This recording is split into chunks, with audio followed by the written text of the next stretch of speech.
Dekabrın 9-undan 10-una keçən gecə yer kürəsində güclü maqnit qasırğası gözlənilir. Meteohəssas insanların bu prosesdən qorunması ilə bağlı tövsiyələr nələrdir? Turkustan.az məlumat verir ki, Globalinfo.az-a danışan tibb üzrə elmlər doktoru Adil Qeybulla bildirib ki, yer kürəsində həyatı təmin edən ən mühüm amil atmosferdir. Atmosfer bizi həm kosmik radiasiyadan qoruyur, həm də temperaturun stabilliyini təmin edir. Məsələn, ayda atmosfer olmadığına görə gündüz temperatur 100 dərəcədən yuxarı, gecə isə -170 dərəcəyə qədər düşür.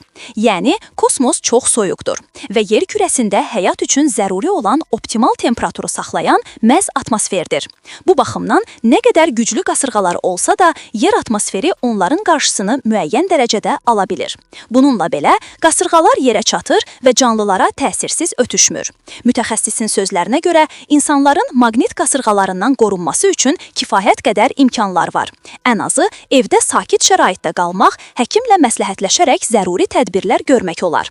Təzyiq, şəkər xəstəliyi və meteohəssaslığı olan şəxslərin əvvəlcədən tədbir görməsi məsləhətdir. Onlar maqnit qasırğası baş verdiyi dövrdə vəziyyətlərini nəzarətdə saxlamalıdırlar.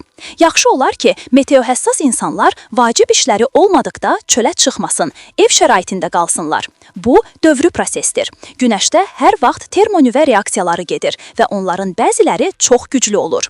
Yer kürəsi mövcudluğu boyunca belə proseslərlə qarşılaşıb və həyat bu fon üzərində yaranaraq inkişaf edib.